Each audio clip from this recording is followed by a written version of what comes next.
ఇప్పుడు మనం 2024వ సంవత్సరం నూతన సంవత్సరం ద్వాదశ రాశిలో 4వ రాశి కర్కట రాశి వారి జ్యోతిష్యం భూత భవిష్యత్తు వర్ధమానం ఎలా ఉందో చూద్దామండి. మన జానకిరామ్ని అడిగి మరి జాతక బలం, యోగ బలం, చదువు, విద్య, ఉద్యోగ బలం, గోచార ఫలితం ఎలా ఉందో మన జానకిరామ్ని అడిగి చూద్దామండి. శుభయోగం, అశుభయోగం, కర్కట రాశి వారి జాతకం, ప్రశ్న, యోగ బలం ఎలా ఉందో చూద్దామండి.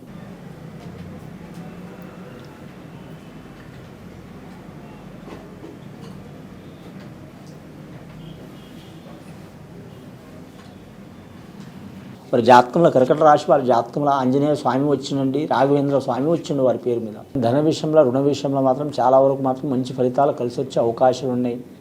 ఇక వివాహ విషయంలో చూడాలంటే మాత్రం వీరికి వివాహంలో కొన్ని ఇబ్బందులు, చిక్కులు తప్పవండి. కర్కట రాశి వారి మాత్రం వారి మనసు ఎవరో వారి మనసులో ఏముందో ఎవ్వరు మాత్రం ఖచ్చితమైనగా మాత్రం కనిపెట్టలేరండి. కానీ ఆలోచన శక్తి అధికం ఉంటుంది వీరి పేరు మీద. భూమి నుంచి పడితే ఆకాశం దాకా ఆలోచన ఉంటుంది.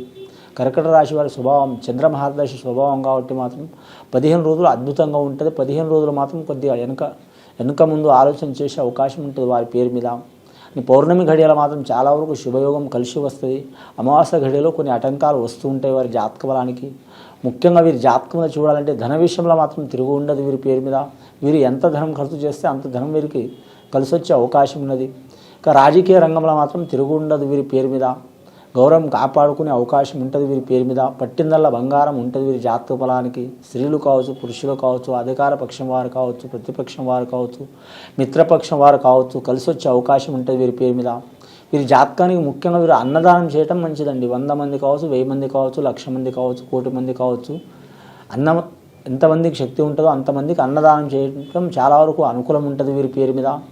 కానీ మనం 1,00,00,000 ఇచ్చినా, 1,00,000 ఇచ్చినా, ఎన్ని దానాలు చేసినా మాత్రం ఇంకా కావాలని అనిపిస్తుందండి. ఈ రాశి వారికి మాత్రం అన్నదానం చేయడం వరకు మాత్రం శుభయోగం ఉంటుందండి. అన్నదానం చేస్తే మాత్రం అన్నదాత సుఖీభవ అన్నట్టు చాలా వరకు శుభయోగాలు కలిసి వచ్చే అవకాశం ఉంది. ఈ కర్కట రాశి వారికి మాత్రం ఇదివరకు చాలా వరకు చతుర్థ స్థానంలో శని చిక్కులు పెట్టింది కాబట్టి ఇప్పుడు 3వ స్థానంలో శని రాబోతుందండి. చాలా వరకు శుభయోగం ఉంటుంది వారి జాతక బలానికి. 9 గ్రహాలు మాత్రం 5 గ్రహాలు అనుకూలంగా ఉన్నాయండి. గురుగ్రహం అనుకూలం ఉన్నది, రాహుగ్రహం అనుకూలం ఉన్నది. కానీ మాత్రం కేతుగ్రహం అనుకూలంగా లేదు వారి జాతకానికి. శనిగ్రహం అనుకూలం ఉన్నది, కానీ శుక్రగ్రహంలో లక్ష్మీప్రద యోగం ఉన్నది వారి జాతక బలానికి. వివాహ విషయంలో గత కొన్ని సంవత్సరాల నుంచి పడుతున్న చిక్కులు తొలగిపోయే అవకాశాలు ఉన్నాయి. ఎక్కువ శాతం వివాహం మాత్రం విచిత్రంగా జరిగే అవకాశం ఉందండి. ఇష్ట ప్రకారం వివాహం అనుకున్న వారికి పెద్దల ప్రకారం జరిగే అవకాశం ఉందండి. పెద్దల నిర్ణయం ప్రకారం జరిగే అవకాశం ఉంది. అలాగే మాత్రం పెద్దల నిర్ణయంతో చేయాలనుకున్న వివాహాలు అనుకోకుండా మాత్రం సొంత ఇష్టాల మీద జరిగే అవకాశాలు ఉన్నాయి.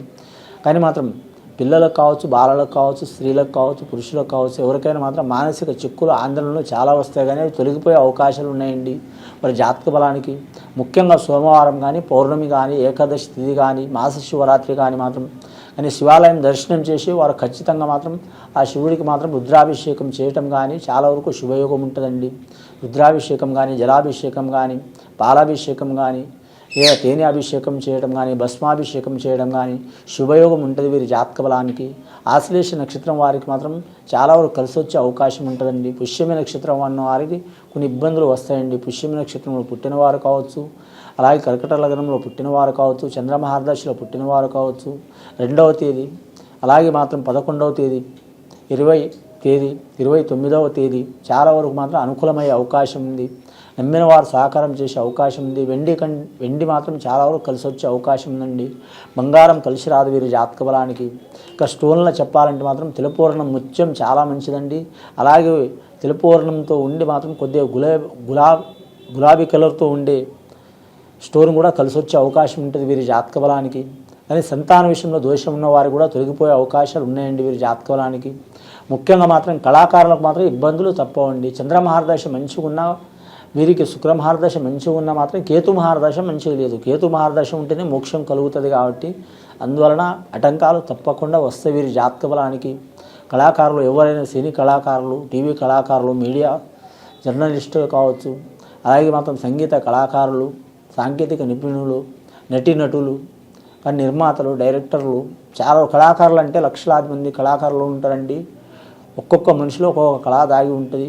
వారికి ఖచ్చితంగా మంచి ఫలితం లభిస్తుంది. కానీ కేతు అనుగ్రహం లేనందువలన కొన్ని ఇబ్బందులు తప్పవు. కేతు అనుగ్రహం గురించి మాత్రం విఘ్నేశ్వరుని ఆరాధన చేయటం చాలా వరకు మంచిది. వారి జాతక బలానికి అంశబలం కలిసి వస్తుంది. అంశబలం అంటే వారు అనుకున్న పని సాధించే అవకాశం ఉంటుంది. వారి పేరు మీద వారి మనోకార్య ఫలసిద్ధి ప్రాప్తిరస్తు అయ్యే అవకాశం ఉంటుంది వారి జాతక బలానికి.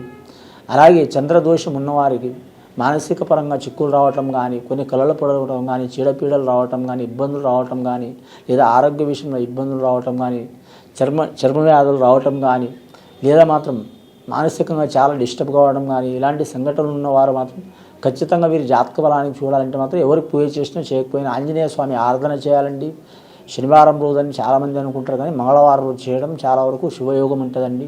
మంగళవారం రోజు మాత్రం ఆంజనేయ స్వామి దర్శనం చేసి కరెక్ట్ మాత్రం ఆంజనేయ స్వామికి సింధూరం పూసి, అలాగే వారి జాతకంలో తమలపాకులు మాత్రం ఆ స్వామికి మాత్రం రుద్ది తెల్లజిల్లెడు పూలతో పూజిస్తే శుభయోగం ఉంటుంది. అలాగే మాత్రం మల్లెపూలతో కూడా మాత్రం పూజిస్తే చాలా శుభయోగం ఉంటుందండి. కానీ కాళ్ళకాడ మాత్రం సాష్టాంగ నమస్కారం చేయవద్దండి. దర్శనం ఎన్నిసార్లు అయినా తిరగవచ్చు, 9 సార్లు కావచ్చు, 5 సార్లు కావచ్చు, 21 సార్లు కావచ్చు, ఇష్టానుసారం అది. కానీ పంచముఖి ఆంజనేయ స్వామి కాబట్టి శుభయోగం ఉంటుంది. 9 వారాలు ఖచ్చితంగా పూజ చేయాలి. వారికి చంద్రమహారదశ, కుజమహారదశ చెడు ఉన్నవారికి, నీచస్థానంలో ఉన్నవారికి, మానసిక నష్టాలు ఉన్నవారికి తప్పకుండా తొలగిపోయే అవకాశాలు ఉంటాయి వారి జాతక బలానికి. ముఖ్యంగా వీరి పేరు మీద మధ్యన కొన్ని ఆటంకాలు రావచ్చు, ఏదైనా ఇంట్లో దోషాలు రావచ్చు, ఏదైనా వెళ్ళని సందర్భం ఉంటుంది. అలాంటి సందర్భం ఉంటే మాత్రం 1 వారం మినహాయింపు, 2 వారాలు మినహాయింపు చేసి కూడా వెళ్ళడం కూడా శుభయోగం ఉంటుంది. కంటిన్యూగా 9 వారాలు అంటే వెళ్ళని వారికి కూడా మాత్రం ఆపి కూడా వెళ్ళడం చాలా వరకు శుభయోగం ఉంటుందండి వీరి పేరు మీద. రాజకీయ నాయకులకైతే తిరుగు ఉండదు. కానీ ముఖ్యంగా మాత్రం విద్యార్థులకు విద్య విషయంలో మాత్రం సరస్వతి మాత కటాక్షం ఉంటుంది, విఘ్నేశ్వరుని కటాక్షం ఉంటుంది వారి జాతక బలానికి. కానీ వీరి జాతకంలో చూడాలంటే మాత్రం విదేశానం చేయాలనుకునే వారికి తప్పకుండా మంచి ఫలితం ఉంటుంది. ఇక వివాహ విషయంలోనే కొన్ని విచిత్రమైన సంఘటనలు జరిగే అవకాశం ఉంటాయి వీరి జాతక బలానికి. ఇక వివాహమై భార్యాభర్తలు దూరమైన వారు, కోర్టు కేసులు నడుస్తున్న వారు మిశ్రమ ఫలితాలు లభించే అవకాశాలు ఉన్నాయండి. ఇక ద్వితీయ వివాహం చేసుకోవాలనుకునేవారు, 2వ వివాహం చేసుకోవాలనుకునే వారు కూడా కలిసి వచ్చే అవకాశం ఉంటుంది వీరి జాతక బలానికి. ఇక జల విషయంలో జాగ్రత్తగా ఉండాలి, అగ్ని విషయంలో జాగ్రత్తగా ఉండాలి వీరి పేరు మీద. జల విషయంలో జాగ్రత్తగా ఉండటం చాలా వరకు మంచిది. జల ప్రయాణం చేయటం కానీ మాత్రం లేదా మాత్రం అగ్ని విషయంలో కూడా జాగ్రత్తగా ఉండాలి. ఎలక్ట్రానిక్ షాక్, కరెంటు విషయంలో కూడా జాగ్రత్తగా ఉండాలండి. అసలు చిక్కులు వచ్చే అవకాశం ఉంటుంది వీరి పేరు మీద.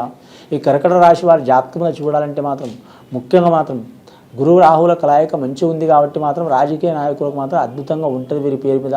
కానీ వీరికి చాలామంది మాత్రం మనోధైర్యం ఇబ్బంది పెట్టాలని చాలామంది ప్రయత్నం చేస్తారు. చేసినా సరే మాత్రం మనోధైర్యం నిగ్రహం చాలా వరకు ఉంటుంది వీరి పేరు మీద. కానీ అందరి మాట వింటారు, కానీ పాటించేది మాత్రం వారి మనసు ప్రకారమే పాటించే అవకాశం ఉంటుందండి. తల్లి ప్రేమ సహకారం ఉంటుంది వీరి పేరు మీద. అలాగే వీరి జాతక బలానికి చూడాలంటే మాత్రం వీరికి స్వయం కృషితో పైకొచ్చే అవకాశం ఉంటుంది. వ్యాపారస్తులకు మాత్రం తిరుగు ఉండదు వీరి జాతక బలంలో. ముఖ్యంగా మాత్రం తెలుపు వస్త్ర ధారణ చాలా వరకు మంచిది అన్ని వస్త్రాల్లో వారి జాతక బలానికి. వ్యాపార విషయంలో మాత్రం ముఖ్యంగా మాత్రం ధనధాన్య వ్యాపారం కలిసి వచ్చే అవకాశం ఉందండి. నవధాన్యాలు ఏ ధాన్య వ్యాపారమైనా సరే కలిసి వస్తుంది. అలాగే వీరి జ్యోతిష్య బలంలో చూడాలంటే మాత్రం కానీ వెండి బంగార వ్యాపార విషయంలో మాత్రం తిరుగు ఉండదు వీరి జాతక బలానికి. అలాగే జనరల్ స్టోర్ వ్యాపారం కావచ్చు కలిసి వచ్చే అవకాశం ఉన్నది. అలాగే వీరి పేరు మీద చూడాలంటే మాత్రం ముఖ్యంగా గవర్నమెంట్ ఉద్యోగస్తులు మాత్రం ఆటంకాలు, చిక్కులు, చికాకులు కొన్ని వస్తూ ఉంటాయండి. ఆటంకాలు, చిక్కులు, చికాకులు తొలగిపోవడానికి మాత్రం సంకటహరి చతుర్థి రోజు మాత్రం విఘ్నేశ్వరుని ఆరాధన చేయడం చాలా మంచిది వీరి జాతక బలానికి. నమ్మిన వారు సహకారం చేసే అవకాశం ఉన్నదండి వీరి పేరు మీద. ఇక సంతానం మీద దోషం, చిక్కులు, చికాకులు ఉన్నవారు కూడా తొలగిపోయే అవకాశాలు ఉన్నాయి. కానీ నిరుద్యోగులు శుభవార్తలు వినే అవకాశం ఉంది. అలాగే మాత్రం చేతి వృత్తి వ్యాపారం చేయాలనుకునే వారు కూడా కలిసి వచ్చే అవకాశం ఉంది. కానీ పెద్దల నుంచి ఆస్తి కూడా కలిసి వచ్చే అవకాశం ఉంది. వీరి మీద జాతకంలో చూడాలంటే మాత్రం నరదృష్టి అధికం ఉంటుంది కాబట్టి ఆంజనేయ స్వామి ఆరాధన ఇందాక చెప్పినట్టు చేయాలండి. అలాగే వీరి పేరు మీద చూడాలంటే మాత్రం శివుడికి రుద్రాభిషేకం లేదా మాత్రం ఖచ్చితంగా శివపార్వతుల ఆరాధన చేయడం చాలా వరకు శుభయోగం ఉంటుందండి వీరి జాతక బలానికి. ఇది విని చూసి ఆచరించే వారికి గొప్ప ఫలితాలు కలుగుతాయండి. అన్ని రాశులతో పాటు ఈ కర్కట రాశి వారికి కాలరిష్ట దోషం, దేశరిష్ట దోషం చాలా వరకు ఉంది కాబట్టి ఎవరికి వారు మాత్రం వారు నమ్మిన సిద్ధాంతులు కావచ్చు, అలాగే మాత్రం పండితులు కావచ్చు, సద్బ్రాహ్మణులు కావచ్చు ఖచ్చితంగా వారు శాంతి చేసుకోవడం మంచిదండి. శుభయోగం ఉన్నా అశుభయోగం ఉన్నా శాంతి చేసుకుంటే వారికి చాలా వరకు మాత్రం మంచి ఫలితాలు కలిసి వచ్చే అవకాశాలు ఉన్నాయి. చిక్కులు, చికాకులు, దారిద్ర్య బాధలు ఉన్నా తొలగిపోయే అవకాశాలు ఉన్నాయండి. ఇది విని చూసి ఆచరించే వారికి గొప్ప ఫలితాలు కలుగుతాయండి. కర్కట రాశి వారికి శుభం భూయత్.